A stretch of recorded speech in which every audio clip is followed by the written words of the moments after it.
Bismillahirrahmanirrahim. Babu hikmati tasyri' fi syiyam. Bab menerangkan hikmahnya perintah puasa. Fi syiyami dalam puasa. Jadi kenapa sih kita kok disuruh puasa? Di bab sebelumnya itu sudah saya katakan logika agama itu kan logika memberikan kemudahan kepada manusia. Hingga kalau peraturan agama itu dilanggar, justru yang bersangkutan akan mendapatkan kesulitan, gitu loh. Makanya kalau orang melakukan perintah agama, dia akan mendapatkan kemudahan dan akan menjadi mudah hidupnya. Nah, hikmatut tasyri'nya di sini ketemu dengan logika ini. Idaratul ma'idati, ini. Adapun manajemen perut, manajemen pencernaan, menjadi induk likulli dawa bagi setiap pengobatan, terapi. Li'annaha karena perut, maidah ini, baitud da'i, istana bagi banyak penyakit. Walidzalika, dan karena yang demikian asyara memberi isyarat al-islamu Islam kaifiyatai darotiha, bagaimana cara memanage perut. Nah, begini ya. Manajemen perut itu adalah induk dari segala macam terapi. Artinya kalau orang ingin sehat, maka yang pertama kali dilakukan adalah manajemen perut. Kenapa? Karena perut itu baitun likulli da', menjadi istana bagi banyak penyakit. Bahkan konon kalau orang kena sakit-sakit yang berat itu, seperti ginjal, liver, jantung, macam-macam sing abot-abot. Itu sebermulanya ya dari pengelolaan manajemen perutnya yang salah. Hingga dia telat makan misalnya, stres misalnya, kena emah. Lah dari emah ini bercabang-cabang. Dari gangguan lambung ini kemudian bercabang-cabang. Kalau boleh digambarkan beginilah. Mula-mula orang tuh sakit ringan, batuk, pilek gitu ya. Lalu berkembang sakitnya ke gangguan pencernaan. Nah, ini perut sudah. Nah, kalau ini nggak segera diselesaikan, maka ini akan berpengaruh kepada organ-organ lain, mana yang lemah itu yang akan diserang. Nah, makanya di situ ada manajemen perut. Nah, bagaimana manajemen perut di dalam Islam? Yaitu awalan yang pertama, kulu wasrabu wala tusrifu. Surat Al-A'raf ayat 31 ya. Hidawa salasin. Kulu makanlah kalian oleh kalian, wasrabu dan minumlah oleh kalian, wala tusrifu, dan jangan berlebih-lebihan. Ini manajemen perut ya. Al-Quran bilang ya, Al-Quran berfirman bahwa kata kunci manajemen perut adalah jangan berlebih, sesuai dengan takaran perut ya. Kulu wasrabu wala tusrifu. Mangan ya mangan no. Ngombe ya. Tapi ini jangan berlebih. Nah, berlebih itu akan berakibat. Namanya berlebih seperti kalau truk gitu ya. Muatannya berlebih, tonasenya 2, 3, 4 ton misalnya, dikasih muatan 6 ton. Ya pire ceklek ya. Kena geronjalan titik, pire ceklek. Wes, lek gak pire ceklek, bane gak kuat, pendeng bledos. Wes. Jadi di sini persoalannya adalah satu, latus ribu. Nah, manajemen perut di sini. Ojo kakean. Ada ukurannya. Sepertiga ya, nanti ada itu ya. Sepertiga itu padat. Perut itu diisi dengan nasi misalnya. Cair dengan kuah, air dan seterusnya. Nah, disisakan masih kosong. Artinya orang keluar kenemen. Ben gak kemelekaran gitu ya. Itu yang pertama. Sanian yang kedua. Kulu mimma fil ardi halalan thayyibah. Kulu makanlah oleh kalian mimma apa-apa fil ardi di bumi halalan halal thayyiban baik. Nah ini. Kalau tadi yang pertama ukurannya harus pas, jangan berlebih. Lek berlebih kemelekaran, gara akeh penyakit teko. Yang kedua apa? Zat makanannya. Nah, yang kita makan tuh harus diperhatikan dua hal. Yaitu halal. Halal. Nasi itu halal, daging kambing halal, ya kan? Tapi halal di sini bukan hanya zatnya, tapi halal memperolehnya. uang yang dipakai membeli makanan itu juga harus uang halal. Ini namanya halalan mutlakon. Nah, halal mutlak. Nah, sekaligus toyib. Nah, toyib ini memenuhi unsur-unsur kesehatan, memenuhi kesesuaian dengan kimia tubuh. Begini toyib itu, ya. Daging kambing misalnya, itu toyib, sifat dasarnya toyib. Tapi belum tentu toyib bagi orangnya, bagi orang yang akan menikmatinya. Bagi orang yang unsur kimianya daging tidak cocok dengan kimianya tubuh yang makan, itu akan ada gangguan. Misalkan gini ya, dokter bilang kowe aja mangan daging wedhus. Kuwi karena kuwi hipertensi, kuwi engko darah tingginya kumat. Nah, misalnya begitu. Itu berarti daging kambing tidak cocok dengan kimia tubuh orang itu. Nah, makanya kalau kita ngelanggar gak oleh misalnya kayak kacang ya. Kacang-kacangan, kuwi gak oleh karo wong sing asam urat. Nah, kacangannya sendiri itu kan toyib ya, toyib.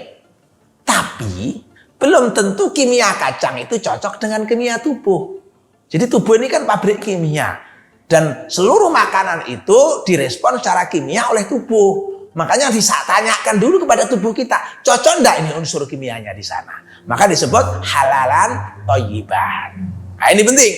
Yang kedua, yang ketiga salisan. Yang ketiga mamala'a adamiyun. Mamala'a tidaklah memenuhi adamiyun anak adam wi'aan. Bejana syarron jelek mimbatnin, ya, dari perut. Bihasbi ibni adama, cukup bagi seorang manusia anak Adam ukulatin, beberapa suapan, yukimna yang bisa menegakkan sulbahu punggungnya.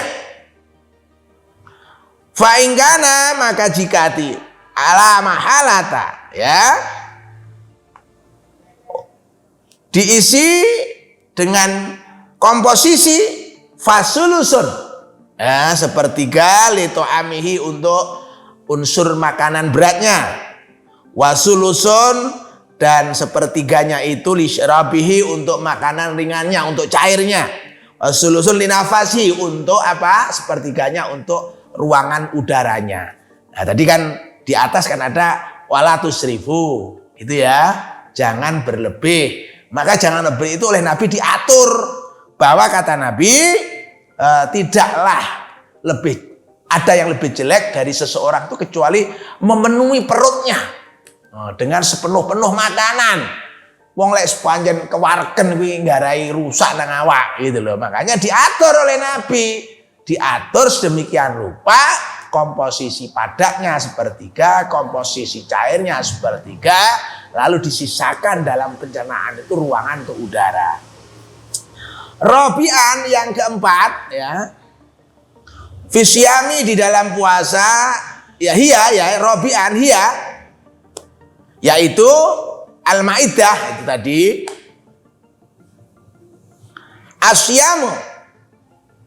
asyama untuk selalu berpuasa. Ketika diwajibkan puasa, melakukan puasa. Li'ana min ba'di fawaidi, ya, karena sebagian daripada manfaat puasa rohatul jismi, yaitu memberikan kepada tubuh itu istirahat, ben gak kesel. Makanan itu kan prosesnya berat atau untuk giling macam-macam. Makanya rohatul jismi, orang puasa itu adalah orang yang sedang memberi hak tubuh untuk istirahat. Wa islahu aqtabihi, dan memperbaiki kerusakan-kerusakan sel. Nah, sel-sel yang rusak itu akan diperbaiki. Wamtisasul mawadi, dan menyerap zat-zat, ya, zat-zat al-mutabaqiyati, ya, al-mutabaqiyati yang tersisa, al-mutabaqiyati yang tersisa. Jadi menyerap zat-zat tersisa, sampah-sampah yang tersisa itu artinya resik-resik, ya, sapu-sapu bersih terhadap sampah-sampah yang tersisa. Fil am'ai, di dalam usus, ya, fil am'ai dalam usus. Jadi orang berpuasa itu sebagian daripada manfaatnya memberi hak tubuh untuk istirahat, kemudian memperbaiki kerusakan sel, dan kemudian menyerap apa yang kita sebut dengan zat-zat sampah yang tersisa di dalam usus. Walati, dan sesuatu yukti yang sampai tulu muktiha, yang lama endapannya, ila nuhuliha, ya, pada apa itu sistem salurannya, li nafayatin samatin, ya, untuk menghilangkan racun-racun yang ada di dalamnya, wa tahsini wadhifatil hadmi, dan memperbaiki fungsi-fungsi pencernaan, wa tahlilil mawadiz zaidati, ya, dan apa namanya, membersihkan kelebihan-kelebihan material, ya, membersihkan kelebihan-kelebihan material mak misalnya seperti itu, watursiati al-mukhtalifati, dan endapan macam yang bermacam-macam. Jadi begini, orang berpuasa itu manfaatnya itu racun-racun akan terbuang, sisa-sisa sampah akan terbuang, dibersihkan semuanya. Endapan-endapan yang macam-macam itu unsur kimianya hilang semua dengan puasa. Insya Allah sehat. Cobalah, ya, cobalah. Nah ini bagi yang belum berpuasa, coba melakukan puasa. Insya Allah ini, karena memang apa ya, pembakaran tubuh itu luar biasa di situ dalam bentuk perbaikan-perbaikan selnya dan seterusnya itu, ya.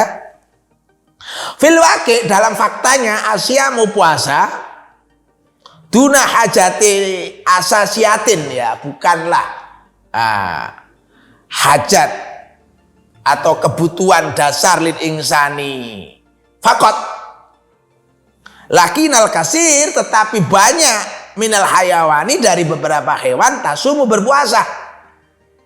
Bahwa puasa itu bukan hanya manusia loh yang melakukan, tapi hewan-hewan juga berpuasa. Nah, ini yang penting. Artinya puasa itu kebutuhan dasar setiap makhluk yang di bumi ini gitu loh. Hewan-hewan juga. Kapan hewan-hewan puasa? Fi ahwalin, dalam beberapa masa, mukhtalifatin, yang berbeda-beda. Kal marodi, seperti saat sakit, au fi halatil intikoli, atau proses migrasi, berpindah makanin dari satu tempat li akhor, pada tempat yang lain, au athnail bayati asyadawi, ya, atau di tengah-tengah tempat tinggal, yaitu musim, ya, perubahan musim, dari musim panas awis saifi, musim ihrata syita iwas soif, itu ya. Nah ini jadi perpindahan dari musim-musim panas dan dingin itu. Kata masihi, seperti buaya. Aidan juga bil kudrati, mampu alal baqai, untuk tetap ngala qaidil hayati, mempertahankan hidup, dunatana wulituami, tanpa mengkonsumsi makanan. Seperti hanya buaya itu, dia kuat tidak makan. Lifatratin tawilatin, pada masa yang lama, jiddan, sangat.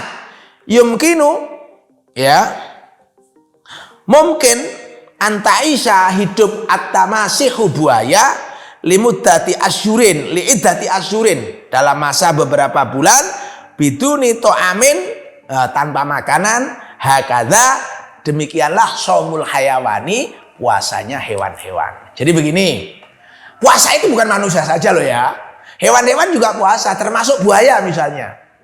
Buaya itu juga puasa, ular itu juga puasa, ya. Jadi ular juga puasa gitu ya, ular-ular itu puasa juga, ya. Semuanya puasa, ya, puasa. Ada masa-masa dia itu berpuasa. Ayam itu ngengkremi juga puasa itu, ya, puasa. Maka puasa ini sehat, puasa ini membuat tubuh kita lebih ringan, dan insya Allah racun-racun akan terbuang. Terima kasih. Alhamdulillahirabbil alamin.